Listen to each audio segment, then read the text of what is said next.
E aí, pessoal, vamos começar mais um episódio do Conexão Cast. Eu sou o Lucas Bianchini, estou aqui com Márcia Bastos, minha sócia e co-host do podcast. Sejam bem-vindos e bem-vindas! Tudo bem, pessoal? Mais um episódio aqui no Metaverso, né, Márcia? Oh, delícia, né, Lucas?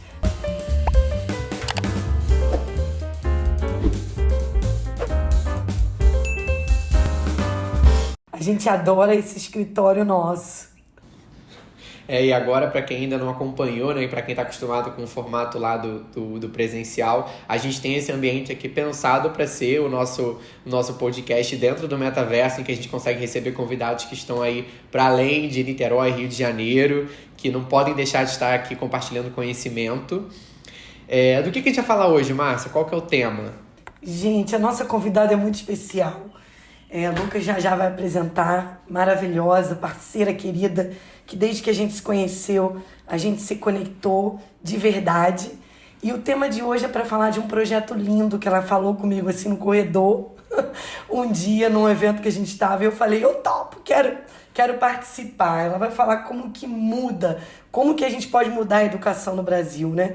É uma coisa muito bonita e eu acho que esse episódio vai ser incrível e vai mexer com muitas pessoas em relação a essa coisa de realmente você ter um projeto, um sonho e mergulhar nele. Então, assim, a Cami é muito inspiradora nisso. Então, né, Lucas? Eu já até falei um pouquinho mais. É isso aí. Para falar desse tema, a gente trouxe aqui Camila Santos, que ela é TEDx Speaker, uma das coautoras do livro Protagonista e professora de Customer Experience na EBAC.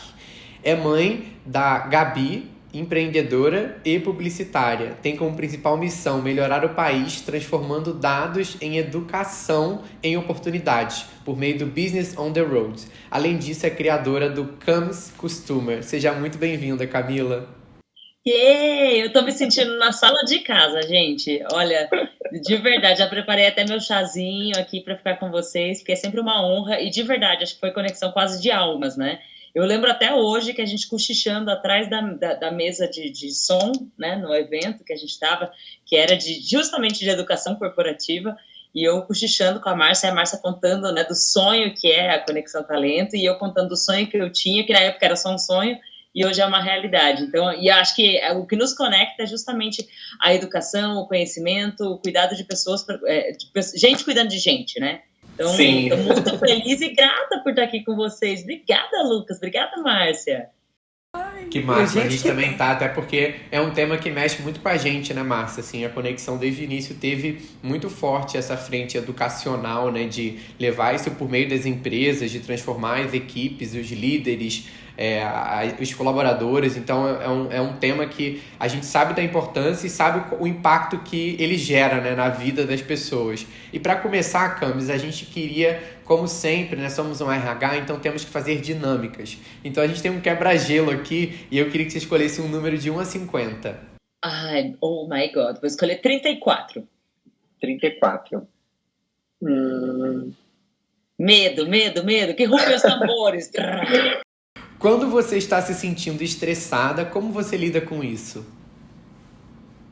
Nossa, que pergunta difícil. Sabe por quê? Porque faz muito tempo que eu não me sinto estressada. E não que não aconteça o estresse, mas acho que há alguns anos eu aprendi a administrar talvez tudo que vinha. Eu gosto muito de Carol Dweck, né, que fala sobre a mentalidade fixa e flexível. Então eu enxergo tudo que vem de ruim e eu falo assim, cara, o que eu vou aprender com isso? Então, acho que é uma boa forma de administrar, é falar assim, bom, tem até um conto muito antigo que diz que tinha um príncipe, não sei se era um príncipe, um rei, mas todo mundo queria saber o segredo por que ele era tão pleno, tão incrível, tão maravilhoso. E ele dizia que estava, assim, na cabeceira da cama dele, então estava escondido, né? E aí, quando ele morreu, todo mundo falou assim, nossa, vamos ver o que esse rei, esse príncipe tinha de tão especial. E estava escrita a frase assim, vai passar. E aí eles identificaram que se as coisas eram boas, vai passar. Então não se anima demais assim a ponto de se ludibriar com aquilo.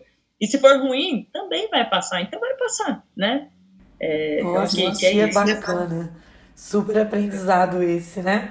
Às vezes a gente procura coisas rebuscadas e isso é o simples que faz efeito, né? Exatamente. Imagina a cara das pessoas, né? Vendo lá o negócio do príncipe. Pô, é isso.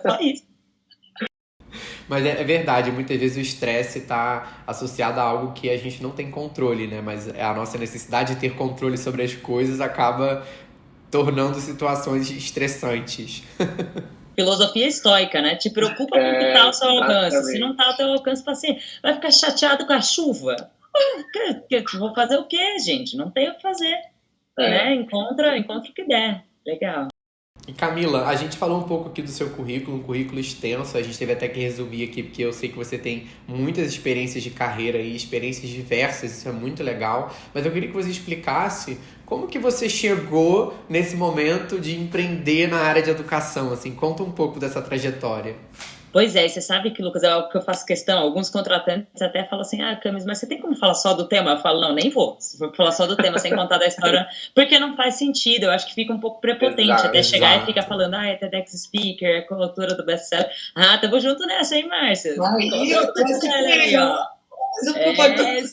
Isso aí. Mas o link vai estar aqui na bio, hein, pessoal? Vai lá, vale a pena. E eu sempre tomo 2 minutinhos da vida da galera para contar, assim, que Camila, antes de ser qualquer uma dessas coisas, é a neta do seu Zé e da Dona Maria, ambos migrantes que colhiam café e eram analfabetos, mas acreditavam que a felicidade estava em algum lugar. É muito comum a gente dizer que a felicidade está em alguma conquista, em algum lugar. Quando eu namorar fulano, quando eu for promovido, quando eu quando eu morar nos Estados Unidos, a felicidade sempre está em algum lugar. E não tá, né? Meus avós viram isso quando eles chegaram no Paraná e quebraram a cara, morando numa casa de palha, né? De sapê, já cobra embaixo da cama, barata pela casa. Minha mãe vendo aquilo, foi a vez dela quebrar a cara, porque ela falou assim, cara, eu não sei o que eu quero da vida, mas isso com certeza eu não quero. Então essa inquietação fez com que ela buscasse a felicidade em outro lugar. Imagina, né? Filha de analfabetos e tudo mais, malemar falava português, foi tentar sorte na Europa. Chegou lá também, quebrou a cara. Então, cuidou de criança, lavou o chão, sem demérito, mas não era o que ela tinha imaginado para a vida dela. E aí ela conheceu um filósofo que mudou a vida da minha família inteira, né? Eu sou muito grata a essa figura. E ele disse, Nilza, acho que você deveria estudar. E ela começou a estudar, foi a primeira pessoa da família que estudou, porque antes disso estudar era coisa de rico, né? Todo mundo fala assim, não, é rico, só rico estuda. E ela voltou para o Brasil, conseguiu comprar casa, comprar carro e tudo mais, mas eu morava com meus avós, então eu não tinha, eu já não era mais a casa de palha, então tipo, já não tinha a raiva daquele momento e nem tinha admiração pela minha mãe, porque eu não sabia exatamente o que ela tinha construído. Para mim, não construía. Quando eu tinha 16, meu maior sonho era trabalhar em uma loja de surf de shopping para pegar os gatinhos, né? Então, tipo, era tudo que eu queria da vida. E aí, aos 17, eu engravidei, né? E meu avô, muito gentilmente, me disse, Camila, ou você casa ou você vaza. E foi a minha vez de tentar a felicidade. Veja só esse movimento migratório, né? O tempo todo buscando a felicidade em algum lugar. E aí eu cheguei em São Paulo, onde eu quebrei muito a cara, gente. Eu culpava tudo e todos, né? Meus chefes que não me davam oportunidade, o governo que não era legal comigo, o professor, a culpa era do mundo, não minha, né? E aí, por alguma razão, eu até criei um novo idioma, né? Eu falava que era o business ace, porque dentro de uma sala de reunião eu não entendia nada. O pessoal falava assim, soft skill, não sabia nem o que era soft skill. Eu falava, meu... E eu achava que eles faziam de sacanagem, né? Tipo assim, eles fazem isso que é pra eu não entender, pra eu me sentir burra, não sei o quê. Só que quando eu voltava para Curitiba, né, onde eu passava os réveillons com a minha família, eles diziam assim, cara, como o seu trabalho é legal. E eu falava, nossa, eles são muito loucos, masoquistas, provavelmente. E aí eu aprendi aprendi o significado de uma frase de Carl Gustav Jung, né, importante psicanalista, que dizia que quem olha para fora sonha e quem olha para dentro desperta. Quando eu olhei para dentro, tinha um vazio tão grande, e vazio técnico mesmo, né, eu não tinha características... intelectuais, comportamentais, nada que me desse o mérito para ir para o próximo nível. Eu falei, nossa, meu Deus. E quando eu comecei a fazer pequenas mudanças, né, ser mais ativa no trabalho, ser mais atenta, não sei o que lá, eu tive a honra de trabalhar em parceria com a Harvard Business Review Brasil, com a Bolsa de Valores, me tornar diretora de conteúdo, me tornar diretora de experiência da empresa onde eu trabalhava.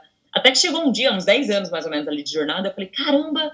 E aí eu fui pro Chile, México, Colômbia, Miami e falei, o que aconteceu daquela garota lá, né, que tipo, não queria nada com nada, queria trabalhar na loja do shopping só. O que aconteceu para ela, para mudar, assim, para virar essa Camila? Quando eu me dei conta, eu tinha me tornado uma lifelong learner, né, tinha aprendido a ler, que eu não aprendi isso na infância, eu aprendi na vida adulta e na força do ódio, eu não gostava não, eu lia porque tinha que ler, falava, vou ler porque é na força do ódio. E as coisas foram andando. Eu falei, nossa, eu queria contar isso para as pessoas, eu queria que elas pudessem ser melhores atores e atrizes da vida real. E decidi que eu queria fazer dessa minha razão de existir, que foi mais ou menos a época que eu falei para a Márcia. Falei, Márcia, eu quero que as pessoas entendam. Só que o Brasil é um Brasil de tantos Brasis, de tantas coisas. E na época eu trabalhava em uma empresa que tinha uma filial em Sumé, no interior da Paraíba. E quando a gente foi contratar as pessoas de lá, elas não se sentiam merecedoras das oportunidades. Elas falavam, mas o que é? Marketing multinível, não sei o que. Eles nem entendiam por que a gente queria contratar eles. E eu falei, cara, a gente precisa entender melhor o Brasil para conseguir dar oportunidades. E aí eu tinha um outro problema, né? Tá bom, eu vou lá e vou empoderar as pessoas para elas conseguirem ser melhores atores da vida real. Mas quem vai dar oportunidade para elas naquela região? Porque lá, por exemplo, não tinha. Era só comércio mesmo. Então, tipo, sabe, lojinha, bar, tal. Não tinha outro. Eu falei, nossa, será que os presidentes de grandes empresas, diretores financeiros, conhecem esse Brasil de oportunidades e sabem que, por exemplo, ele vai pagar num profissional aqui em São Paulo 4, 5 mil reais e lá ele vai pagar, sei lá, 1.500 e aquela pessoa vai abraçar a oportunidade porque aquela oportunidade é muito única. E aí fiquei com isso na cabeça, uma coisa louca, e toda vez que eu contava para alguém falava assim, nossa, mas isso é muito doido, muito grande, não vai dar. E eu falava, cara, mas por que não? E decidi que eu ia botar a mão na massa para fazer esse negócio, né? Que ao mesmo tempo que empoderasse pessoas, para que elas fossem melhores atores e atrizes da vida real, eu ia mostrar benefício fiscal, tributário, custo de mão de obra daquela região, custo de locação de imóveis, para que esses executivos dessem essas oportunidades para essas pessoas. E aí, pronto, a gente teria o quê? Olha a palavra que eu vou usar aqui, poderosa, hein? Conexão. A gente teria conexão de oportunidades. Então, foi assim que começou essa bagunça, essa loucura, assim, de aprendizagem, e esse é um negócio viciante, né, gente? Acho que é pior que droga de verdade, sintética, assim, se aprende e você fica louco, você fala assim, eu fui num evento e não aprendi nada novo, você fica pé da vida, você quer palestra nova, você quer gente nova, você quer ficar doido. É um caminho sem volta, né? O desenvolvimento de todas as formas, assim, até quando ele é ruim, conforme você falou, ele gera aprendizado, porque você entende o que não fazer, né? Ou o que não seguir.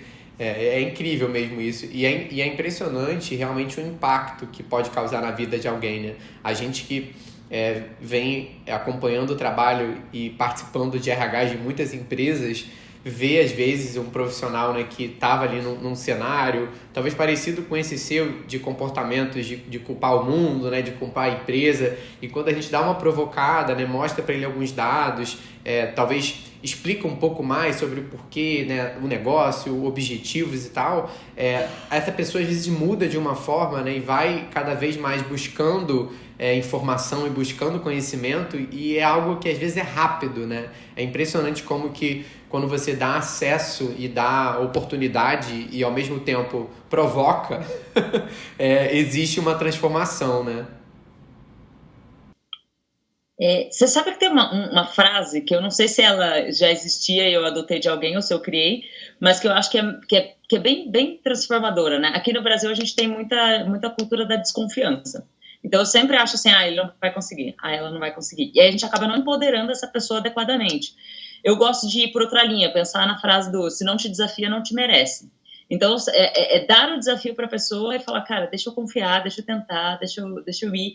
E é incrível quantas vezes você dá o conhecimento, você vai lá, dá o conhecimento e fala, cara, eu confio em você, tá aqui o desafio. A pessoa fala assim, meu Deus, eu tenho esse negócio grande para fazer, mas você vai me deixar fazer sozinho? Vou. E aí você vai lá e vira as costas e faz meio com medo mesmo, né? Fecha os olhos e fala, ai meu Deus, vamos ver. Óbvio, é o risco calculado, né? Mas você faz, e é incrível quanto a pessoa se dedica muito mais do que se você ficasse dando pequenas tarefinhas, sabe? Tipo assim, vou te colocar só para fazer isso aqui porque eu não confio em você pro resto.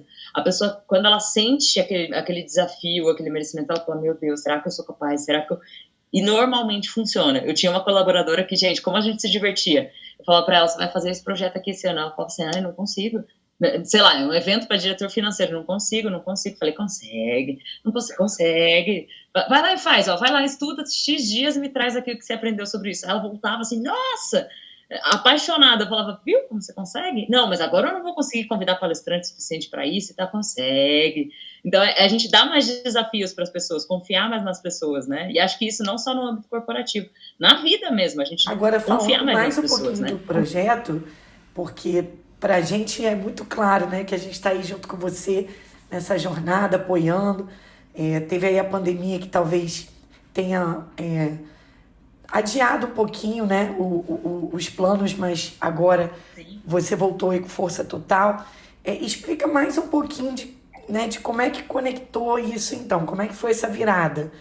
Porque eu lembro que você estava trabalhando né, com seus projetos, e aí você resolveu mudar e trabalhar com educação, né, levando isso para o Brasil. Mas explica mais como é isso. Tá, para transformar o Brasil é um negócio muito grande, né? A primeira coisa que eu fiz foi pensar assim, tá, eu preciso de informações do que eu de fato quero fazer. Alguns dados que a gente descobriu na época, tinha o censo lá do IBGE que mostrava que 35% da população não reside no município de origem, ou seja, existe sim uma busca pela felicidade em outros lugares. E eu comecei a fazer pesquisa de campo, né? E andar de Uber, perguntar. É muito comum você encontrar um uberista que não é da sua cidade. Ele fala, vim em busca de uma oportunidade. Aí eu pergunto, você encontrou? Não tem oportunidade. Eu falo, então, né, para comprovar que a felicidade está, antes de mais nada, dentro de nós mesmos. E aí eu comecei a estudar também a ciência da felicidade, né? Para mostrar que, poxa, e aí eles mostram muito claramente nos estudos da psicologia positiva, né, que cerca de 50% da nossa felicidade é genética, 10% é situacional, onde você vive, quanto você ganha, se relaciona com as pessoas que você gostaria, e 40% é sobre pensamento e atitude. Então, que pensamentos e atitudes essas pessoas nutriam? E eu não ia conseguir fazer isso se eu não fizesse um estudo etnográfico, ou seja, ir a campo, ir até a região. Só que eu tive um grande problema, que você falou aí da pandemia, né? Quando eu comecei a buscar os apoiadores, imagina a gente lá em janeiro de 2020, que era quando eu tava planejando pedir minha demissão. E quando aí, a gente se conheceu, né? Quando a gente se conheceu. Exatamente. E aí eu pensei, falei, meu Deus, como é que eu peço? Aí veio a pandemia, eu falei, como é que eu peço demissão agora? Não dá para fazer. Só que era um momento que talvez as pessoas estivessem ainda mais sensibilizadas, ainda precisando muito mais desse input, assim, de enxergar a oportunidade e tal. E eu falei, não, vou fazer. Só que eu não podia ir pra rua, porque ia ser até antiético. Imagina só eu dizendo que eu tô passando com o meu motorhome da transformação no meio da pandemia e entrevistando pessoas presencialmente. As pessoas iam, nossa, eu ia ser apedrejada, né? Então, a primeira grande coisa que a gente pensou assim, o que a gente pode fazer de imediato pela vida das pessoas? E a primeira grande atitude foi criar um clube de negócios para a gente discutir sobre o tema né, de pessoas e tudo mais. Eu fiz vários erros, gente, que eu acho que é muito legal. O brasileiro não compartilha muito erro também, né? A gente, além de não confiar, a gente também não compartilha erro. A gente só fala que tudo foi maravilhoso. Foi tudo terrível. Foi tudo muito... Exato. Né? Cheio de guru, né? Eu gosto mais de quem fala que deu errado. E deu muito errado, porque a gente buscou patrocínios, não encontrou, a gente pensou como é que a gente vai fazer a jornada, não. Aí eu falei assim, vou comprar um motorhome, fui tentar fazer um motorhome, gente, carésimo, super difícil, tudo é 40 mil, tudo que ele começa a te pedir, o armário, 40 mil, o banco, 40 mil, cama, 40 mil. Quando você vê, é 600 mil reais. Eu falei, nossa, não vai dar para comprar um motorhome. Quando eu vi, eu falei assim, olha, eu vou ter que desistir. Depois de um ano de trabalho, eu falei, vou ter que desistir. Eu falei, não, imagina, né? Tipo, eu pensei 10 anos sobre isso para desistir, não dá. E aí a gente criou o clube de negócios para discutir e tudo mais. Eu falei, meu Deus, o que eu vou fazer para conseguir levantar o dinheiro para conseguir fazer o negócio rolar? E eu pensei, o que eu sei fazer da vida, que eu posso ganhar dinheiro? Né? E eu pensei que eu tinha trabalhado como diretora de conteúdo e experiência do cliente. Criei uma primeira turma de mentoria para falar sobre o tema experiência do cliente. E já na primeira se inscreveram, tipo, diretora do Banco BTG Pactual, diretora do Grupo Nobre, que é uma funerária. Eu falei, meu Deus, não tem nada para falar para essa galera. Eu queria cancelar a turma. Eu falei, vou cancelar, não tem nada para falar, não vou falar. Síndrome da impostora, né? Aí depois eu pensei, falei, quer saber? Se eles não gostarem, eu devolvo o dinheiro. Tipo, não vou gastar, né? Vou pegar esse dinheiro, não vou gastar nada ainda, porque se eles não gostarem, eu devolvo. Uhum. Só que deu muito certo. E isso começou a gerar uma série de palestras, uma série de treinamentos que, indiretamente, eu comecei a ir remotamente para esses vários lugares e consegui falar um pouco mais sobre o projeto. E os apoiadores começaram a vir, as coisas começaram a rolar. E eu falei, nossa, que legal. E agora, né, depois, a gente tá falando quase de 2 anos de trabalho, né? Só que agora a gente conseguiu estabelecer, né, bater o break-even financeiro para conseguir ir a campo. E eu não sei se todo mundo já teve curiosidade de saber quantos municípios tem no Brasil, mas são mais de 5.570, se não me engano. Gente, para fazer hoje eu não consigo passar por isso, né? Então, não ia dar para passar por todos. Eu tinha que tomar uma decisão. Por onde eu vou passar? E aí a decisão foi muito baseada... porque, por exemplo, São Paulo, Rio... Eu estou no São Paulo, vocês estão no Rio. Gente, tem muita coisa. Tem muito evento, muita empresa, muita coisa rolando. Será que esses eram os melhores lugares para a gente desenvolver? Será que o impacto ia ser tão grande do que se eu passasse por outros lugares? E eu pensei, mas como é que eu vou decidir? Vai ser o achismo, né? E eu não gosto muito de achismo. Eu falei aí dados em educação. Eu não queria que fosse achismo, eu queria que fosse mais certeiro, né? Então a gente decidiu passar pelas 2 cidades mais populosas depois da capital. Então, por exemplo, no Rio Grande do Sul, ao invés de passar por Porto Alegre, Caxias e Canoas. E dá muito mais trabalho, gente, o triplo de trabalho. Porque é muito difícil as pessoas entenderem o que você está falando, o porquê que você vai passar por lá.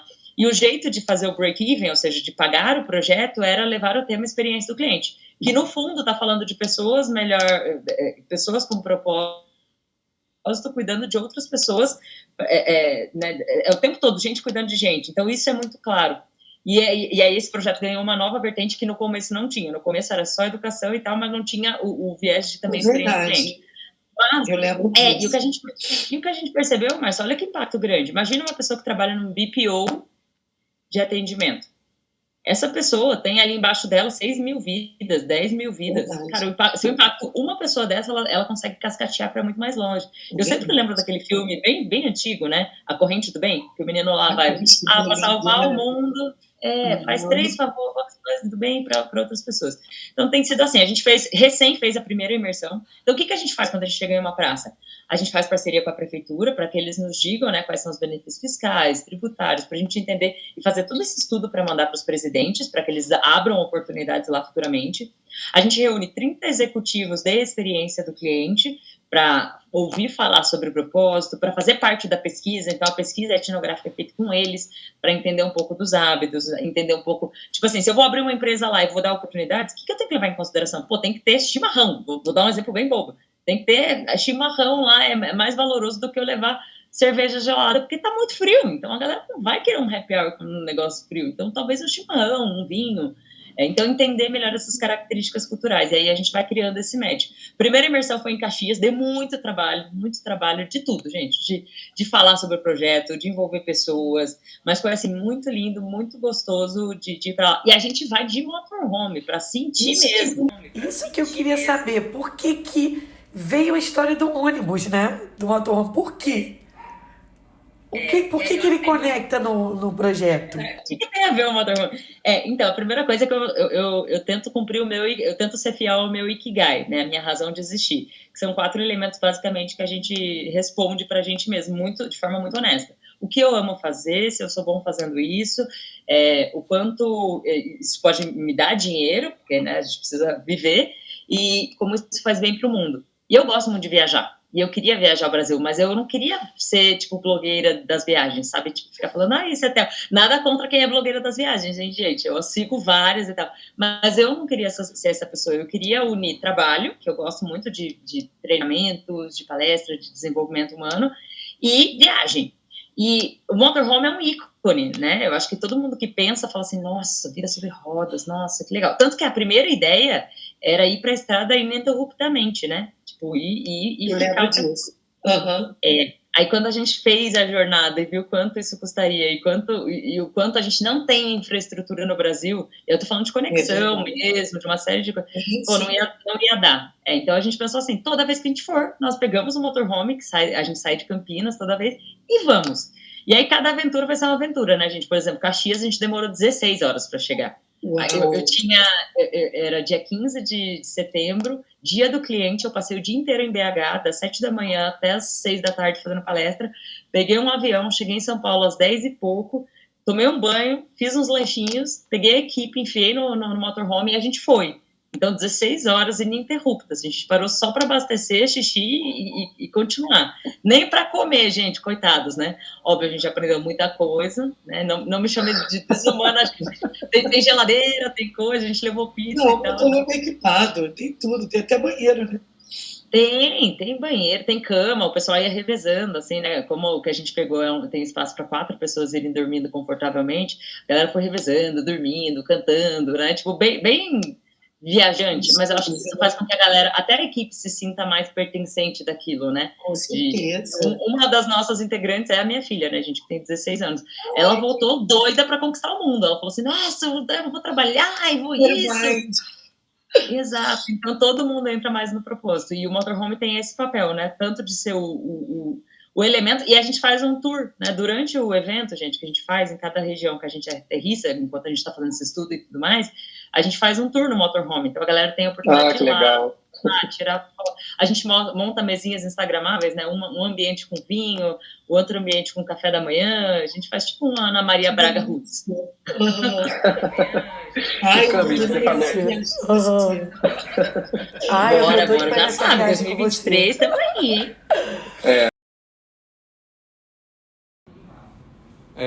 Você falou até da sua filha agora e me conectou direto com essa coisa das gerações, né? E quando a gente fala de educação, a gente percebe uma evolução ao longo do tempo, né? Talvez não evolução o quanto a gente acredita que é necessário, mas existe uma mudança, né, da forma que se enxerga a educação. Como que você vê a educação olhando mais para o cenário Brasil, assim, ao longo do tempo, para que hoje, por exemplo, você possa estar promovendo um projeto como esse, que é bem disruptivo, mas que a gente ainda vê na sala de aula modelos bem tradicionais de ensino, né? Cara, eu vejo com muita esperança, sabe, Lucas? Todo mundo vê o copo meio vazio nesse sentido, mas eu vejo com muita esperança. Primeira coisa, né? Eu fui buscar modelos em lugares que as pessoas até olham para mim e falam assim: nossa, Camila, mas isso não é exemplo, porque eles são super péssimos com as pessoas e tal. Mas se a gente for parar para pensar, a China em 2011, ela tinha um país que era do Xing Ling, né? Tipo, a China era vista como Xing Ling. E eles investiram muito em educação, inclusive fazendo estímulos para os PhDs e tudo mais para voltarem para o país, deram estímulos para eles voltarem para suas famílias, levaram tablets, tecnologia para quem era mais do campo, ensinaram, criaram metas muito ousadas para as taxas de analfabetização, uma série de coisas. Só que eu vi que eles criaram clusters para muitas coisas, né? Então, para vários perfis, tipo assim, pô, para a galera até os 15 anos tem um tipo de estímulo, para a galera não sei o quê. E quando eu parei para pensar, falei, qual é o meu público? Qual é a minha tribo? Quem eu vou impactar? E a minha tribo era a galera ali dos 30 anos, que é a galera que não teve educação financeira, a galera que não teve a educação de soft skill dentro da teve que aprender ali no rala que rola, né? Tipo, um pouco do que me movimentou.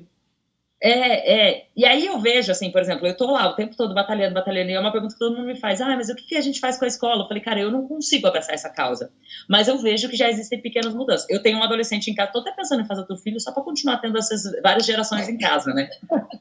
Porque ele é transformador. A gente aprende. Demais. E aí, por exemplo, adolescente em casa, e agora esse foi o primeiro ano, 2022, é oficialmente o primeiro ano que eles estão fazendo o novo ensino médio. E é muito legal. Ela volta assim, derrotada para casa, gente, acabada, falando que tá puxando demais e tal. E eu digo para ela que é importante, que é necessário, porque eles têm palestras vocacionais não, mas eles têm palestra de médico, tem palestra de RH, tem aulas de RH, tem aulas de não sei o quê. Sabe coisa que eu falei assim, cara, quando eu recebi o primeiro lerite, eu não sabia o que era aquilo, aquele papel. Tipo, o que eu faço com esse papel? Eu preciso levar no banco para sacar dinheiro? Eu não sabia. E eles têm aulas, assim, bem do básico e tal, e são dias inteiros na escola, né? Eu não sei, a minha filha é uma exceção, né? Acho que dentro do cenário, Brasil inteiro, muita gente estuda no ensino público, ela estuda no particular, mas no público eu sei que também tem essas novas regras, né? De levar esse tema, não sei em que nível tem sido levado, mas com certeza alguma sementinha tem sido plantada. Só que eu acho que a gente tem que ser um pouco mais responsável por isso.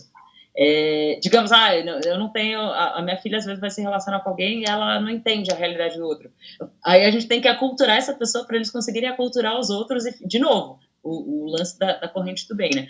Mas eu acho que é isso, Lucas, acho que a educação tem que mudar, e muito. Tem um vídeo do Prince A, que eu acho que todo mundo deveria ver alguma vez na vida, né? O Prince A, você coloca lá, ele é um rapper americano, e ele critica, ele fala assim, a gente mudou as linhas de produção das fábricas, a gente mudou a forma de degustar o conhecimento. Hoje em dia, muitas crianças não sabem folhear uma revista, porque elas vão, tipo, zapear, tipo, celular. Passa pro lado, né, com o dedo. Exato, mas a gente não ensinou as escolas a mudarem. Então, eu sou muito fã dos métodos, até dos infantis, quem puder ler aí, pais, mães, sobre o método Waldorf, método Montessori, que são várias formas de aprender, testando, provando, tipo, você leva a pessoa lá para a floresta, vê a chuva cair, brinca com a chuva, volta e fala assim, e aí, o que você acha que aconteceu? Você viu a fumacinha saindo? Você viu tal coisa? Pô, esse é o processo, você fala, nossa, o experimentar, né, te faz... E aí, na vida adulta, é muito... Gente, quando você vai, assim, eu tinha uma percepção de mundo, eu achava o Brasil péssimo. Até que eu fui para Nova York e vi o chão do trem todo rasgado, eu falei, pô, o Brasil é muito mais top. Ali, o trem que eu ando todo dia é muito mais legal. Só que eu só tive essa percepção quando eu fui para fora. O SUS. reclama do SUS, o SUS é uma droga. Cara, fora não tem SUS, não tem nada. Então, tipo, né? Só que a gente só consegue ampliar nosso horizonte quando a gente conhece outras coisas. Aí entra até os efeitos Dunning-Kruger da vida, né? Que é tipo assim, quanto menos eu sei de alguma coisa, mais eu acho que eu sei sobre aquela coisa. Sim. Eu tento o tempo todo falar assim, não vou julgar sobre nada. Agora eu tô aquela pessoa sem opinião. Se alguém perguntar uma coisa que eu não sei.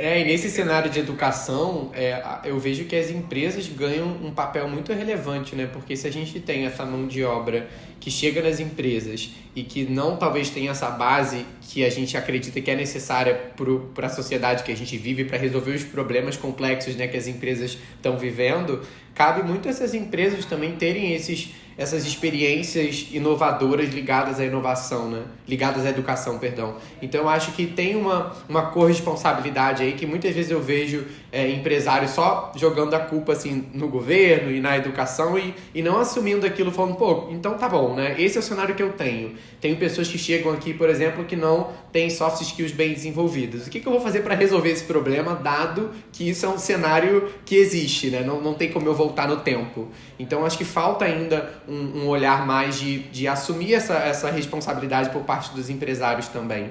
Ajudar, né? E dar esse suporte, né? A gente tem alguns clientes nossos que têm esse cuidado.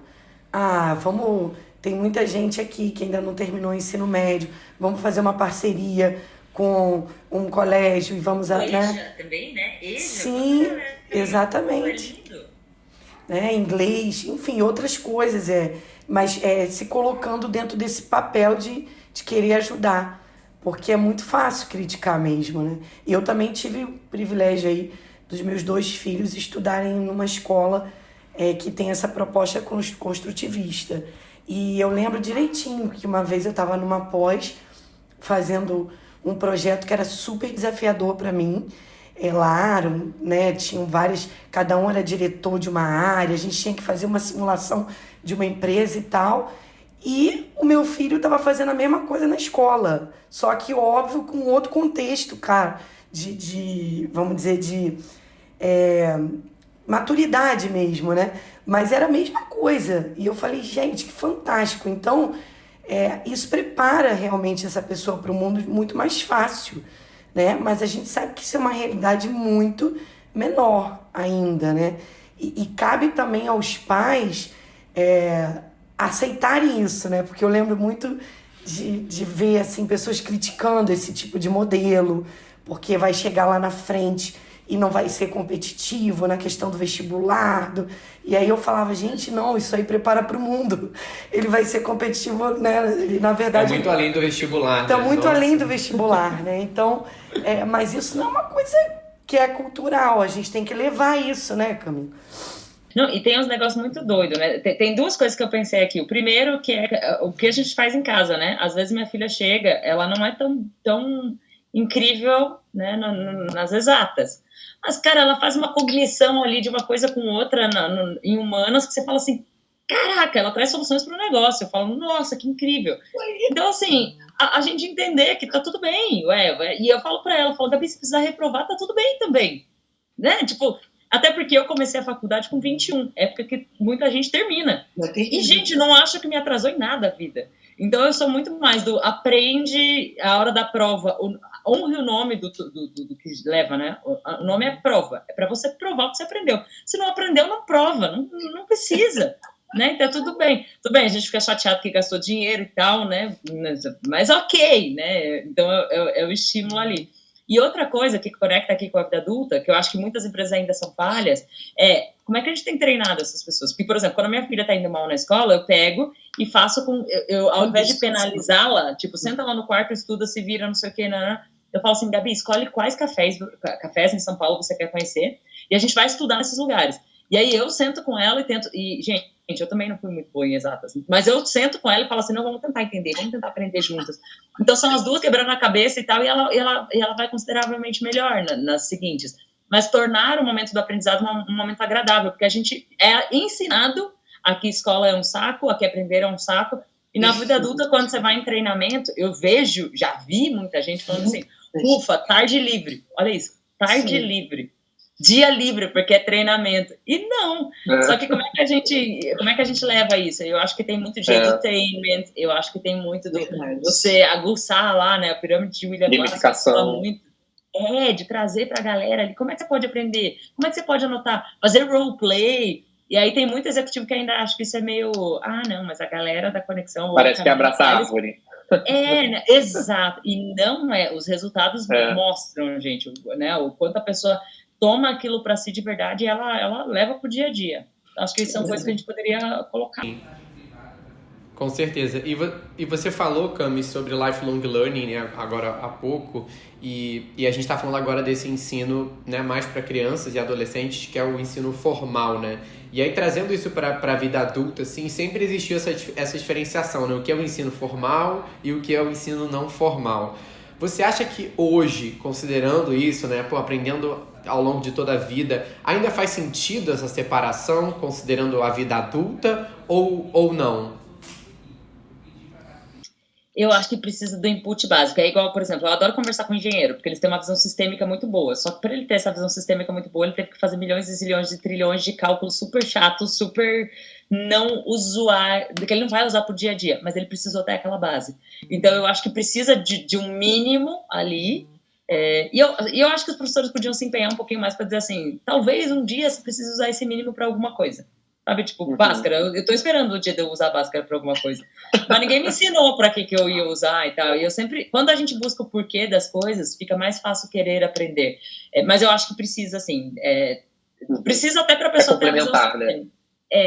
Eu acho que precisa só pra ser uma base. Pra dizer assim, cara, você só precisa passar por isso pra conseguir ter o mínimo do mínimo do mínimo, pra sentar em um lugar e conseguir puxar as raízes. Falar, opa, não, é daqui, claro. É dali, é do não sei o quê. Eu também acho que a faculdade tem um papel muito além do que é ensinado na sala de aula, assim. E tem uma questão da convivência, da troca, do você aprender com o outro, né? De você criar conexões fortes com as pessoas. Então tem um papel muito além, né? Mas eu vejo que essa separação, assim, isso aqui é minha educação formal, isso aqui é minha educação não formal. Eu acho que essa separação, ela tá cada vez menos fazendo sentido, sabe? Porque, por exemplo, se você pega uma pessoa que não tem, talvez, uma pós-graduação em marketing, mas aí você tem uma pessoa que estudou marketing por meio de livros, YouTube, acompanhou influencers da área, viveu isso durante um ano, né? Será que essa educação dela não formal talvez não é tão boa, até melhor do que alguém que fez uma pós ali online em marketing, sabe? E tem esse título, é formal, mas no final das contas, quem que tá mais preparado para lidar com o tema, sabe? No dia a dia.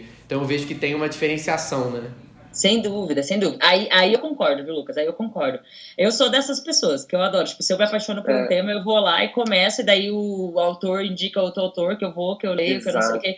Aí você me perguntar assim, você tem uma graduação nisso? Não. Mas precisa? Porque eu quero. Porque eu começo a pegar, a gente começa a chegar a um momento que você é alquimista, né? Você começa a juntar pro que casa com você. Às vezes você vai fazer uma graduação, você vai ter um monte de matérias que não casam com o que você vai usar. Por exemplo, a gente usa para treinamento, para não sei o que lá. Pô, para que eu vou aprender, sei lá, alguma outra coisa que não tem a ver nesse momento? Então, acho que faz total sentido. Pô, eu também sou muito dessa linha, assim, de você... Hoje tem muito conteúdo, né, em todos os lugares, assim. A nossa dificuldade é conseguir achar conteúdo de qualidade, mas o volume tá aí. Os próprios podcasts, né, como esse aqui. Nossa, tem podcast, assim, que são aulas, sabe? Que você assiste aquilo ali anotando e fala, cara, essa experiência que essa pessoa tá compartilhando tá contribuindo muito pro momento que eu tô vivendo agora. Então, assim, é isso. É um momento em que você tem mais profundidade, né, na fala. Então, acho que esse formato mesmo de troca, de aprendizado, ele contribui muito para esse tipo de aprendizado não formal, porque consegue aprofundar, não fica só no conteúdo curto ali do Instagram, às vezes, que fica no superficial, sabe? Não, e tem eventos, gente, eu sou rata de eventos, né? Me chama, eu vou, seja para palestrar ou para participar. E quando eu vou, eu faço questão de conversar com gente desconhecida, entrar em fila, não sei o que, falar com um, falar com outro. Se eu vi algum palestrante legal, eu vou lá, abordo ele bem tiete, né? Vou na beira do palco, falo com ele, não sei o que, porque eu aprendo demais. E aí, como é que você mostra isso no currículo? Tive uma conversa com fulano do tal. Você não põe no currículo. Você só diz, cara, tem que fazer, quer testar meu conhecimento? Testa, você quer ver? Vamos fazer, vamos tentar fazer um piloto. E isso fala demais, é absurdo. Tanto que eu gravei um curso, né, pela Escola Britânica de Artes Criativas e Tecnologia, E no último módulo, quando a gente diz assim, como se preparar para o mercado, eu digo, elenque 3 eventos que você precisa estar. Você precisa estar no meio, você precisa se jogar no ambiente, você precisa ir para eventos, você precisa fazer relacionamento, você não faz nada sozinho, né? Você precisa ter network, você precisa entrar em grupos. Ah, mas eu não gosto de grupo de WhatsApp. Entre pelo menos um. Entra e vê o que a galera está discutindo. Você precisa estar no meio para saber minimamente o que as outras pessoas estão fazendo. Claro, com certeza. A gente fala muito do profissional T, né, do profissional T-shaped, e eu acho que tem muito disso, né, desse olhar amplo e ao mesmo tempo específico. Esse olhar amplo muitas vezes está nesses locais, né, em grupos, em eventos, em podcasts. Você consegue criar um repertório em que você consegue trocar sobre os assuntos. Às vezes só de você saber sobre aquele assunto ou ter alguma referência, ter algum autor, você já consegue desenvolver uma conversa e você não fica ali totalmente desalocado, né, com relação ao tema. A Cami é um exemplo de um evento que a gente estava e se conectou com ela, né? Então, e se conectou e aí começou a surgir trabalhos, aquela coisa também da identificação. Então, isso é muito legal, gente. Eu acho que é muito importante você tá aí aparecendo, mesmo que seja virtualmente também, né? Porque a gente passou aí um período também com muitas conexões virtuais, mas que fazem muita diferença na nossa vida. Perfeito. A gente tem um quadro aqui, Camis, que é até um slogan da Conexão, você já deve ter ouvido falar, né? Que é o abraçar árvore ao caralho. Aqui é RH que entende de gente.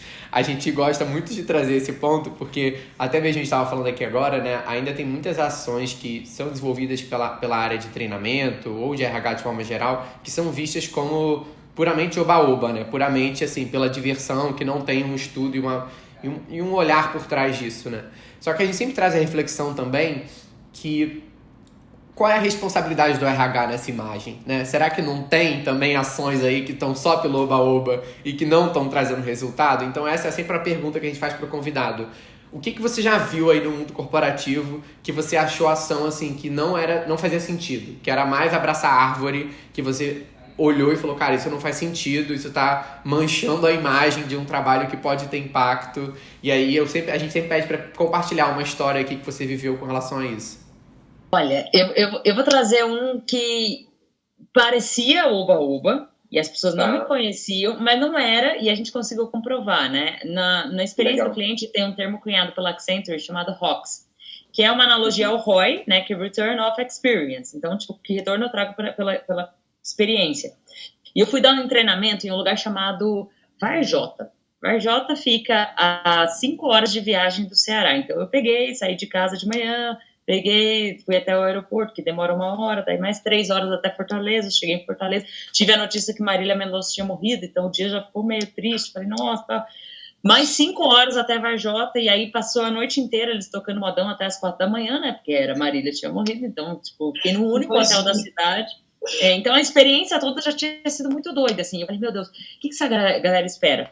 E eles dizendo assim, Cami, olha, as pessoas têm que sair daqui feras em comunicação não violenta, eles têm que não sei o que lá, então tragam muitos slides e coisas do gênero. Só que não é slide que muda a postura da pessoa. Aí eu falei, não, eu vou fazer um negócio diferente, vou fazer uma dinâmica, tá? E eram 4 turmas, uma de manhã, uma tarde, uma de manhã, uma tarde, isso sábado e domingo, diretão, assim, né, treinamento. E a gente foi, né, mostrou ali, deu técnicas de venda, falando como técnica de venda pode ser utilizada para a experiência e tal. E aí chegou um momento que a gente falou assim, agora vocês vão fazer uma oficina, tipo Globo, assim, né, vocês vão fazer uma oficina, um grupo aqui é o cliente, o outro grupo é o atendente, a gente levou o roteiro, então eles leram aquele roteiro e tudo mais. Quando os diretores começaram a ver aquilo, eles ficaram olhando assim pra cara, né, do tipo, lá vem, vai. E era na casa do prefeito, gente, o prefeito era o dono da empresa, então, sabe, tipo, um negócio já todo... E aí o pessoal assim, Cami, mas certeza, essa dinâmica vai dar certo, não sei, teatralizar, né, aquele ranço que muita gente tem, teatralizar, não sei e tal. E eu ainda fiz, né, eu falei assim, não, a gente vai pegar 4 pessoas que vão ser os jurados aqui, vai ser o nosso The Pitch, ao invés do The Voice, vai ser o The Pitch. Então colocamos lá, lado B, eles tinham que eleger uma pessoa e teatralizar. Quando eles teatralizaram e ao final todo mundo sabia opinar sobre qual técnica foi utilizada, como poderia ter sido diferente, não sei o que lá, os diretores ao final, né, no domingo à noite, eles falaram assim, cara, foi surreal, foi surpreendente.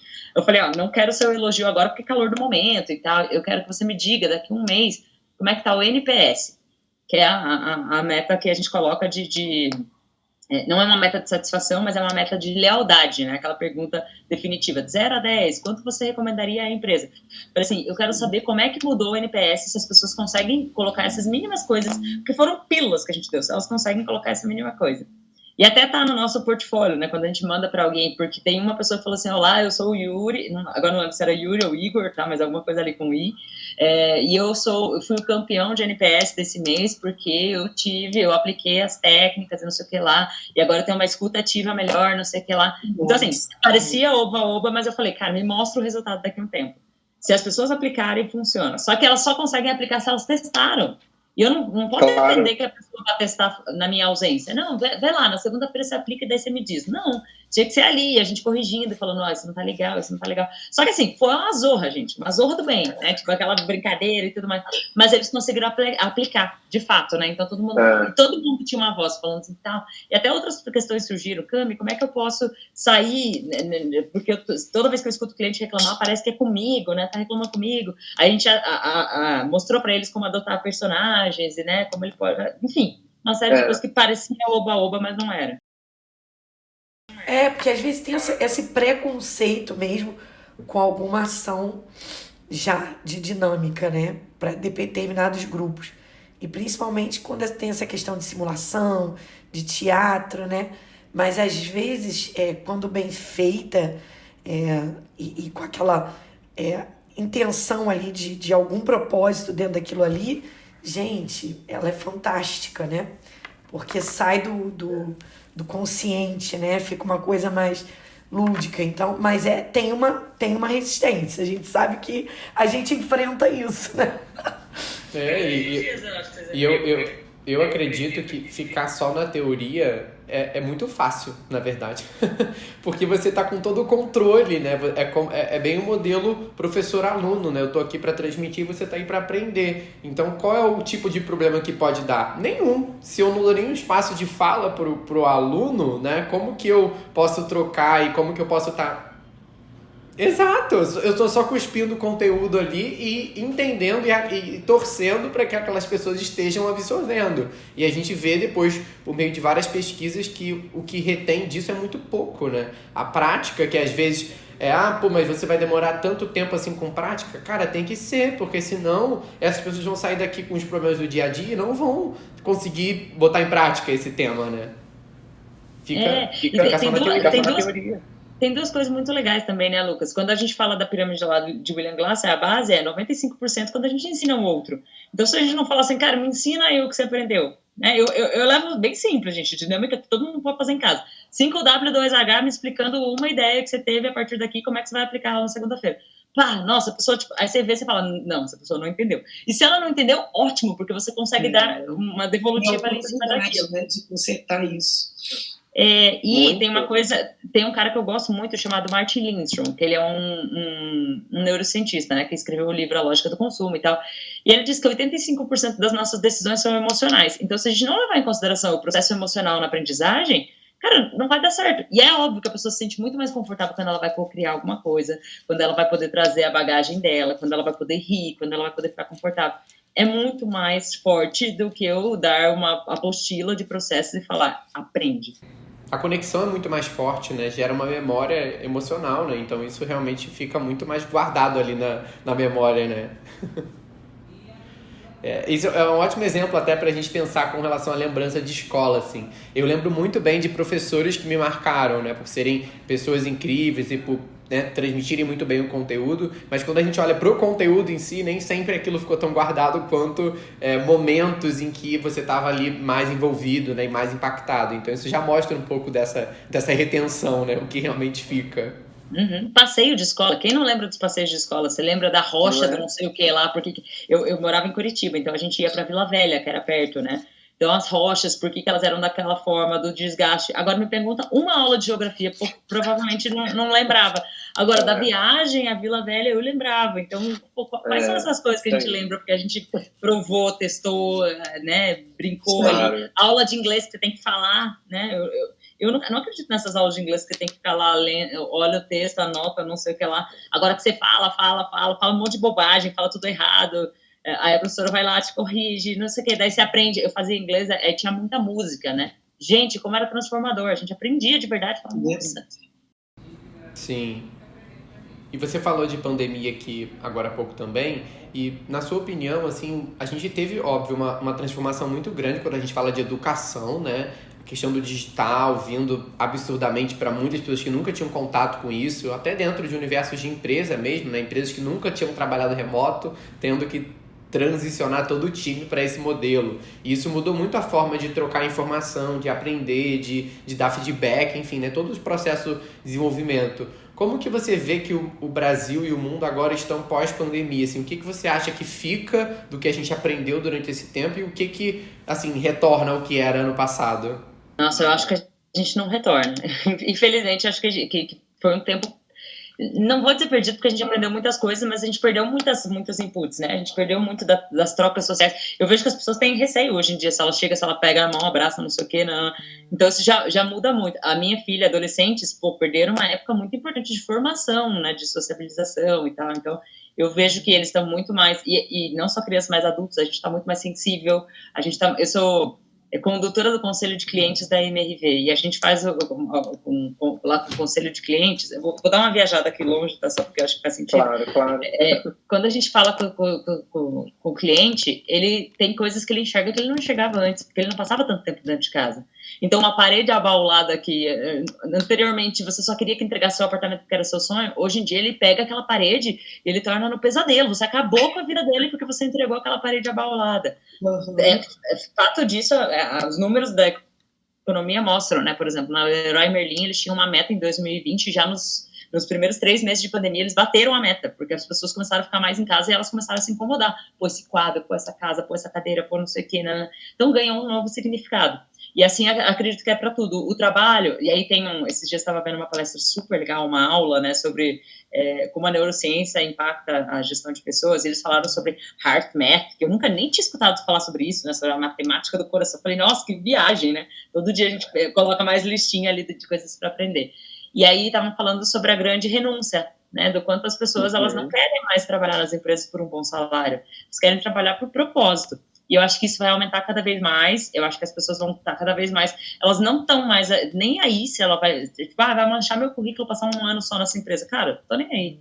Eu quero trabalhar para ser feliz. Elas se deram conta, acho que tanta gente morrendo, tanta coisa ruim acontecendo, as pessoas começaram a falar assim, cara, eu preciso usar melhor o meu tempo. Eu preciso valorizar esse meu tempo, né? Eu preciso estar mais presente no momento que eu tô aqui. E aí isso fez grandes mudanças, e eu acho que a gente vai continuar muito nessa toada, de buscar por propósito, de buscar por coisas que me fazem feliz, de, poxa, morar em outro estado, se eu quiser morar em outro estado, de fazer as coisas diferentes quando eu quiser fazer. Então, acho que isso muda muito, inclusive para a gente que trabalha com educação, levando conhecimento para outras pessoas, de valorizar cada persona, né? Tipo assim, pô, essa pessoa, como ela tem jeito de aprender. Numa mesma turma anteriormente, eu podia dar o conteúdo de um jeito quase parecido.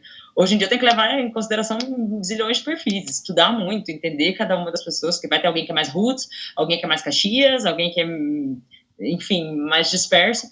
E aí tem um negócio que eu acho que também mudou positivamente. No começo de 2020, a Hotmart lançou um estudo dizendo que das pessoas que começavam um curso online, e esse estudo era interno deles, né? Eu não sei, então, agora como é que tá a evolução, porque eu não tenho mais amigos que trabalham lá dentro para me dizer, mas na época, só 13% finalizavam seus cursos online. Caraca! Só que as pessoas começaram... Então, porque faltava disciplina, faltava uma série de coisas. Só que eu acho que quando você só tinha o online, você começa a ser um pouco mais disciplinado. Você começa a falar assim, pô, eu consigo ver um vídeo aqui. Eu consigo fazer minhas tarefas. Eu consigo. Eu vejo muita gente que fica postando. Eu sou uma dessas pessoas que fica postando que tá fazendo curso. E aí eu vejo que quando eu posto, algumas outras 2 pessoas também postam. Eu também tô fazendo. Então, só que daí se obriga a assistir. Então, as pessoas começaram a criar rituais para conseguir honrar mais com o seu aprendizado e ser um pouco mais donos dessa aprendizagem. E eu acho que ainda está muito longe do mundo ideal, mas eu acho que a gente cada dia vai dando passos curtinhos para dizer assim, cara, você é o dono da sua jornada. Se você não aprender, você não está me enganando. Você está enganando você mesmo. Que é o que eu digo, todos os dias a gente empresta nosso CPF para um CNPJ. Você não está fazendo pela empresa. Ah, mas eu não sou pago para isso. Não, não é mesmo. Mas a empresa tá te dando uma oportunidade. Se você não quiser abraçar, você vai se arrepender lá na frente. E a própria empresa também, ela tem que mudar muito também, né? Em relação a tudo isso que a gente está falando. Eu mesmo, aqui na Conexão, a gente teve um cliente, por exemplo, que tinha sua sede aqui em Niterói, tinha uma estrutura super bonita, física, porque a gente brincava que para ser igual ao Google só faltava o escorrega, aquelas coisas bem... porque é uma empresa da área de tecnologia, né? Mas tinha muito essa coisa de estar aqui nesse lugar. E aí, com a pandemia, ele pegou e falou assim, né, aquele primeiro momento de segurança, todo mundo em casa, todo mundo home office, beleza. E aí a empresa simplesmente começou a realmente funcionar no home office, né? E aí aí começou a contratar pessoas de outro lugar. As pessoas que moravam aqui na cidade foram para outras cidades, porque se viram nesse contexto de qualidade de vida, eu sempre quis morar no interior do Rio e não tinha ido por conta da empresa. Agora a empresa está remota, eu vou. E aí conseguiu, o cara estava lá fazendo reunião com o Rio passando aqui atrás. E a empresa simplesmente ela triplicou de tamanho e de crescimento, de faturamento nesse período, né? Porque se permitiu, é claro que foi muito, a gente estava vivendo junto aí, o RH com eles, foi muito difícil no início, assim, muito assustador, muito, será que vai dar certo isso? Como é que vai ser a comunicação? Como é que serão os processos? Como é que essas lideranças vão falar com os times? E cada vez mais... Isso! E aí depois fica a gente, com o Zoom aberto online o dia todo, né? E aí depois isso mudou e o quanto a gente, né, mostrou que isso é possível, quanto eles, a diretoria, a empresa, teve que estar aberto a isso, né? E olhando também para essas novas formas, né? Essas novas pessoas que entram, o quanto ficou assim mais misto mesmo, né? O quanto esse aprendizado ali de outras culturas fortaleceu a empresa, né? Então, é isso que a gente tem que estar trazendo também, porque as pessoas mudaram, o colaborador está diferente, e a empresa tem que estar atenta a isso também, né? Porque são diferentes. Aí tem gente que fala com a gente, nossa, mas a gente não está conseguindo melhorar o turnover, as pessoas não estão parando aqui. Por quê? Porque isso tudo mudou. Quem está aqui quer ficar por um propósito, né? E mexer nessa estrutura é um negócio que tem que olhar, tem que mergulhar. Não é, Camila? Não é uma coisa simples. Trabalho, né? Dá trabalho. Eu lembro que a gente falava de presenteísmo e absenteísmo antes da pandemia, já era difícil, já era um bicho de 7 cabeças. Agora, imagine você falar sobre presenteísmo e absenteísmo agora. A pessoa, cara, as pessoas estão muito mais tensas. Eu converso com algumas amigas, alguns colegas de mercado que têm crises e crises de ansiedade. E a empresa muitas vezes não dá essa abertura para dizer assim, cara, te entendo, parece mimimi. Porque o líder às vezes fala assim, eu consigo, como que você não consegue? Esse salto empático, né? Acho que tem muita coisa para evoluir. Mas é legal que nós estamos colocando isso na mesa, né? Toda vez que eu me reúno com pessoas assim como vocês, a gente consegue falar sobre o tema, já pensou, opa, é uma gotinha no oceano, né? Já é um passinho a mais. Não, e que a gente vê que a gente também está conseguindo fazer isso em algumas empresas. Agora mesmo, nessas 2 semanas aí, aproveitando o Setembro Amarelo, a gente deu palestra para todas os nossos clientes aí, e falando sobre essa importância, né, desse mês, desse contexto. E talvez isso no passado não seria, né, tão bem visto. Eu estou querendo dizer assim, parar um tempo da empresa para falar sobre isso, discutir sobre isso, né? Isso talvez não, mas é importante, porque estamos nesse contexto e a gente tem que olhar para isso, a gente tem que mergulhar. Então, até trazendo um pouco do que o Lucas falou, da antiga superficialidade para agora esse mergulho maior, que é tão importante, que está muito ligado à educação. Totalmente ligado, né? E o medo que as pessoas têm, né? Porque tem uma coisa que toda vez que eu vou falar, eu adoro falar de Ikigai, gente, então eu sempre falo, né? Porque eles fizeram até quem nunca assistiu, fica aí a dica de assistir o documentário Happy, ele tá disponível no YouTube, e ele fala sobre, né, uns cientistas que foram nas Blue Zones, ou seja, os lugares no mundo onde tem mais qualidade de vida, longevidade, para identificar modelos. E um deles foi justamente identificar que as pessoas que vivem o seu Ikigai, elas conseguem ter mais qualidade de vida, conseguem enxergar a vida de um outro prisma ali. Só que quando eu chego em empresas, às vezes eu vou falar do Ikigai, alguns líderes falam, não sei se a gente chama de líder ou chama de chefe ali, né? Mas ele fala assim, cara, não fala de Ikigai, porque vai que as pessoas descobrem que elas não gostam de trabalhar aqui. E aí vem aquela pergunta, cara, vai que ele não descobre e continua trabalhando para você, exercendo um papel medíocre muitas vezes. É melhor que ele saiba e que ele fale assim, cara, vou passar 2 anos nessa empresa, mas esses 2 anos eu vou exercer meu melhor papel, porque eu vou aprender muita coisa, eu vou intraempreender, eu vou testar coisas novas, até chegar o momento da despedida, e tá tudo bem. Eu acho que, não sei se existe esse termo, mas seria um turnover do bem, né, que não é alto, mas a pessoa, ela empresta tão bem ali, ela vem, faz um laboratório ali e vai para outro lugar. Nossa, ou a gente aprender a dar condições para novos negócios, né? A gente fala muito disso, assim, nos nossos processos, porque é isso, que seja eterno enquanto dure. Mas que seja uma experiência bacana, né? E tudo bem, eu também acho que é por aí. Isso é... Claro, e o aprendizado, ele tá, né? O conhecimento está disperso pela sociedade, então a gente tem que estar sempre também oxigenando isso, né? Eu acho que o querer estar faz muita diferença, né? E contribui demais, assim, para tudo. Então tem que ser algo muito bem resolvido, né? Para ambos os lados. E cada vez a gente vê mais que o colaborador tem assumido mais protagonismo nessa relação, né? Protagonista é uma palavra que a gente não aguenta mais ouvir, mas é muito real, assim, né?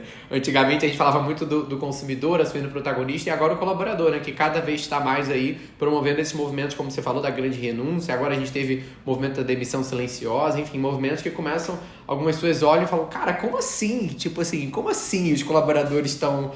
É isso mesmo, é isso que está acontecendo. Então, é bem interessante a gente ver esse movimento, e aí eu queria conectar esse ponto com o futuro. A gente está chegando ao final do nosso bate-papo e Camila, eu queria te perguntar com relação ao futuro e educação. Quais são os temas ou frentes que você acredita que as empresas têm que estar fazendo hoje para estar se preparando para esse futuro em que a gente cada vez fala mais, mas que ainda tem muitas empresas que não estão trilhando um caminho para ele? Eu acho que eu vou começar sendo bem clichê, tá? Trazendo Simon Sinek, que diz aquela frase, né? Que 100% dos clientes são pessoas e 100% dos colaboradores são pessoas. Então, a primeira coisa que você precisa fazer é entender sua persona cliente e entender sua persona, seu primeiro cliente, seu colaborador, né? É igual uma aeronave. Primeiro coloca a máscara de oxigênio nos seus colaboradores para depois colocar no cliente. A gente sempre deturpa um pouco isso, a visão customer-centric. Daí você fala assim, chibata nos colaboradores porque ele tem que tratar bem o cliente. Não vai funcionar, não vai funcionar. Então, a primeira coisa é a gente falar de employee experience de uma vez por todas.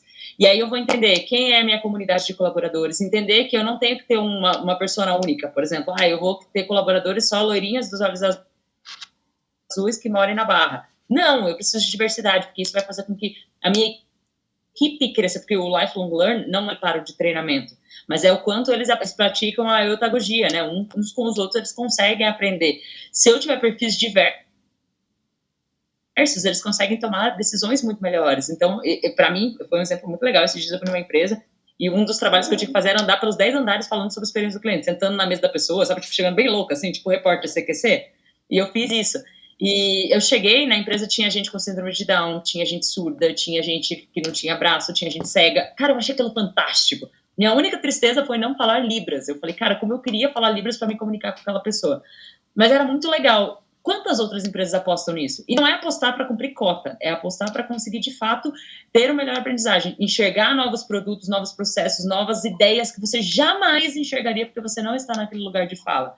E a gente cresce ouvindo a frase, né? Faça o outro que você gostaria que fizessem com você. Eu digo, risca isso, pelo amor de Deus. Porque você não é o outro, você não ganha quanto o outro ganha, você não vive o que o outro vive, você não vê o que o outro vê. Então, é sempre, o exercício da empatia é um exercício imaginativo, de você se colocar no lugar. Só que se você não tem, se essas pessoas estão mais distantes, você não consegue. E aí, o que você não consegue? Você não consegue criar um bom treinamento, você não consegue entender muito bem o perfil de pessoas que você tem dentro da empresa. E tudo isso, acho que Employee Experience, a primeira coisa é você entender a sua comunidade, né? Quem é a comunidade que está aqui com você. Depois, quais etapas essa comunidade vai cumprir? Quais são as expectativas que essa galera tem? Desde o dia 0, antes dela ser contratada, será que ela vai gostar porque você é Great Place to Work? Será que isso vai ser suficiente? O que diz nas redes sociais? Por exemplo, eu acompanho a Conexão e fico aqui e falo, cara, se eu não trabalhasse na minha própria empresa, eu ia pedir emprego lá, porque é muito divertido, é muito legal e tal, e é essa sensação que passa, mas será que é? Como é que é? Quando eu entro, será que vão me apresentar para as pessoas ou eu vou ter que sair procurando sozinha, aprender os processos? E depois, e minhas primeiras férias? Será que alguém vai me dizer quando eu tiver 17 anos e as minhas primeiras férias, vamos dizer que quando eu voltar não tem dinheiro, porque tem um adiantamento, não sei o quê, não. Vamos explicar esse processinho? A gente pensar melhor nas vírgulas, e eu acho que isso começa dentro de casa, a gente pensando na nossa jornadinha de cada colaborador, e fazendo testes, e acertando, e errando, e tanto cliente quanto pessoas perdoam erros, o que elas não perdoam é a falta de postura. Então a gente está numa jornada juntos, tentando construir o futuro da educação, construir metaverso aqui para a gente aprender, para a gente se divertir, construir, poxa, será que é melhor uma aula de 1 hora ou várias aulas de 10 minutos? Não sei, depende muito da sua comunidade, do seu negócio. Então, assim, acho que a gente vai ter que ser muito mais o que o Steve Jobs dizia, né? Ele dizia que a criatividade é a arte de conectar ideias. Acho que a gente vai ter que ser cada vez melhor conectando as ideias. Então, acho que é isso que eu vejo um pouco de futuro da aprendizagem no universo corporativo. E na educação básica, daí a gente já falou tanto, né? A gente tem, assim, um oceano azul também de possibilidades, que eu acho que a gente vai morrer e não vai ter chegado onde tudo que a gente gostaria, mas a gente vai plantando sementinhas para que alguém, com sorte, alguém pegue e vá construindo isso para a gente ter um legado, né? Ô, Cami, é legal você falar também, se alguém quiser, enfim, ser apoiador do seu projeto, né? Como é que alguém pode ver aqui né, hoje o nosso bate-papo e querer ajudar, querer apoiar, se identificar, como é que faz? Cara, tem inúmeras possibilidades, né? Desde, poxa, eu quero só estar lá presente e interagir com as pessoas, que você falou que estar em evento é importante, vou estar nos eventos, qual praça eu quero ir?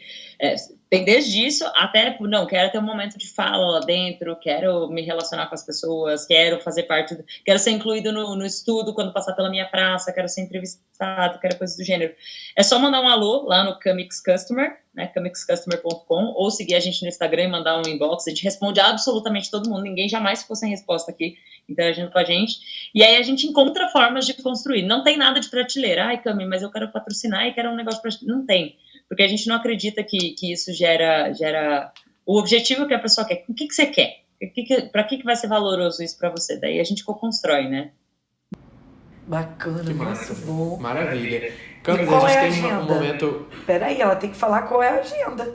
O que tem sim. aí para frente? As jornadas, bom, os próximos destinos, 2023, a gente vai tentar sempre fazer 4 destinos ao ano, que é para a gente ter 3 meses ali para trabalhar com tranquilidade cada um. Então, eu estou falando de algo de longo prazo, 54 praças, 4 ao ano, pô, vai vida aí para fazer o negócio acontecer.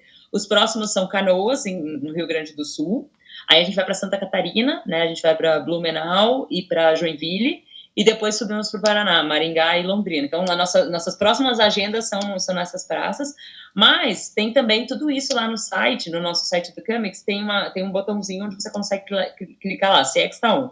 Quando você clica no CX está on, né? Cami, mas eles falaram Business on the Road.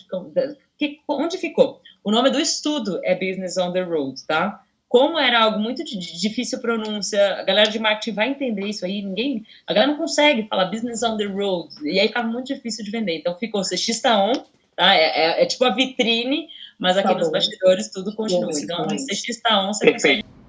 Perfeito, pessoal, o link vai estar aqui na descrição do vídeo também, então dá para clicar ali direto para lá para vocês conhecerem mais aí do trabalho da Camis, que é incrível. Tenho certeza que quem gosta desse tipo de movimento vai amar fazer parte. A gente estava aqui, inclusive, vendo a agenda para tentar também estar junto com ela. E, Camis, a gente tem uma pergunta que a gente sempre faz aqui no final do programa, que é o momento de isentá-la. A gente vive num mundo que... a gente vive num mundo que nem sempre a gente tem a oportunidade de falar tudo que a gente quer, né? Então a gente sempre pergunta aqui, né? Que pergunta que você sempre quis responder, mas ninguém nunca te fez? Nossa, que difícil. Cara, eu não sei, porque eu respondo as perguntas, mesmo sem ninguém me perguntar, né? Eu saio falando. Então eu acho que tem um problema, porque a pessoa pode não perguntar, mas eu sempre... Se não tem uma coisa, mas talvez algo que você acredita que é importante ser dito, que você acha que não é tão dito assim. Eu vou dizer assim, teve uma experiência uma vez, eu trabalhava numa empresa e eu fui contratar 2 pessoas. E eu fiz uma publicação de uma vaga que, assim, eu fui muito, muito, muito criticada. Eu fui parar no Facebook e no negócio lá do Vagas Arrombadas, pra vocês terem ideia. Foi, assim, bem péssimo. Mas eu não me arrependo daquela publicação. Eu dizia assim, eu quero 2 pessoas que não sejam 2 pessoas medíocres, não sei o que lá. E a galera odiou essa colocação. E eu acho que a gente tem que desmistificar a palavra medíocre. E eu realmente continuo não querendo trabalhar com pessoas medíocres. O que é uma pessoa medíocre? É uma pessoa na média. E não que a pessoa... Ela pode chegar até mim na média, mas que ela diga assim, cara, eu não quero mais ser isso aqui. Eu quero uma coisa diferente. Então eu gosto de pessoas que acreditam que dá. Sabe, tipo assim, vamos fazer tal coisa. Mas é muito louca. Não, mas vamos que dá. Dá. Eu acredito que tudo dá. E eu acho que as pessoas deveriam acreditar mais que tudo dá. Hoje eu tava vendo um negócio, eu nem sou muito religiosa, né? Mas uma prima mandou e falou, nossa, Camis, acho que tem muito de você aqui. Daí eu escuto, né? Era um podcast e o cara falava sobre estar disponível. Ele falava assim, muitas vezes a pessoa que vai ser selecionada para alguma coisa é quem está disponível, não é a melhor, é quem está disponível. Então, para as pessoas aprenderem, tentarem não ser medíocres, estando disponível. Pô, se alguém te chamou para uma reunião, cara, mas eu não quero comprar nada dessa pessoa, faz a reunião. Escuta, você não sabe que oportunidades existem ali. Tem um evento, mas ninguém vai me pagar para palestrar nesse evento. Vai! Tem tantas oportunidades, tanta coisa pode acontecer, então esteja disponível para não ser essa pessoa na média o tempo todo. E acredita que dá, porque ninguém chegou e me deu dinheiro para comprar motorhome, para fazer o evento, para ir para vinícola, para não sei. Ninguém te dá esse dinheiro. O convite não vai chegar na sua porta aí na sua casa falando assim, oi, tudo bem, você quer ser um milionário? Não existe, não existe. Então, assim, para a galera ser menos medíocre. Muito bom. Arrasou. Seja menos medíocre. Amei também. Adorei. Gente, Camis, como é muito maravilhosa, obrigado. né? Que aprendizado que a gente tem com ela. Eu anotei várias coisas aqui. Você é demais, muito inspiradora. Te amo muito. Eu também, gente. Sou apaixonada. Já não vejo a hora do reencontro, viu? Isso aí. Pessoal, como sempre eu falo, agradecer a nossa patrocinadora, H Niterói Hotel. Hoje não estamos lá, mas quase todos os episódios estamos, sempre recebendo a gente muito bem. E também ao Metaverso, né? A gente usa esse espaço aqui para trabalhar. Vocês podem ter visto o pessoal da equipe da Conexão de vez em quando passando aqui, é real. A gente usa esse ambiente para trabalhar. Então, se você tem interesse também em levar o Metaverso para sua empresa, para uma experiência de aprendizagem, de treinamento ou de trabalho, fala com a gente que a gente tem feito isso para algumas empresas, tem sido uma experiência incrível. Camis, muito obrigado pela presença. Quero que você feche compartilhando um pouco dos seus contatos de novo, onde o pessoal pode acompanhar você, saber sobre as palestras que você está dando, os livros que você está lançando. Show! Acho que é a principal fonte ali. Todos os dias, gente, religiosamente, de segunda a sexta, a gente faz uma live chamada Wall Backstage. É uma live de 10 minutos onde a gente fala sobre a experiência do cliente. E a experiência do cliente serve para não só para quem trabalha com a experiência do cliente, mas para quem é cliente. Em algum momento do dia você vai comprar um pão, você vai fazer alguma coisa. Então, até para você ser uma pessoa mais exigente. E a gente fala de muitas coisas de pessoas, né? Porque no Frigir dos Ovos é justamente isso. Então, sigam lá, Camix, com X, né? Fácil de achar. Camix Customer. Camix Customer. Tudo junto, todos os dias a gente está lá muito ativo, a gente abre caixinha, a gente compartilha, compartilha conteúdo. Tem um clube de negócios lá no link da bio, quando você encontrar lá, ou até no site, tem acesso. A gente tenta botar botão em tudo que é lugar, gente, pra vocês conseguirem encontrar. E todos os dias estamos abertos a melhorias, né?